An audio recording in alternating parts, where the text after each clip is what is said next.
Hello বন্ধুরা, আজকে আমি চলে এসেছি ঘরের রান্নাবাড়িতে নতুন একটি রান্না নিয়ে। আজকে রান্না হচ্ছে আচারি বেগুন। এই রান্নার জন্য যে বেগুনটি লাগবে সেই বেগুনটিকে ঠিক এইভাবে ফুলের মতো করে কেটে নেন এবং দেখবেন যেন পোড়ার কাজটা জোড়া থাকে। এই রান্নার জন্য লাগবে তেঁতুল জল এবং এই রান্নার জন্য যে মশলাগুলি লাগবে সেগুলো হলো একটু মেথি, একটু সর্ষে, একটু জিরে এবং ঝাল অনুযায়ী শুকনো লঙ্কা।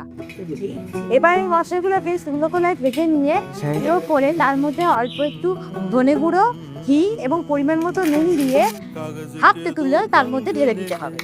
এবার এই মশলাগুলোকে ভালো করে মিশিয়ে বেগুনের ফাঁকে ভালো করে মাখিয়ে নিতে হবে। এবারে বেগুনটিকে সুতো দিয়ে আস্তে পিষ্টে বেঁধে কড়াইতে একটু তেল গরম করে তার মধ্যে ছেড়ে দিতে হবে।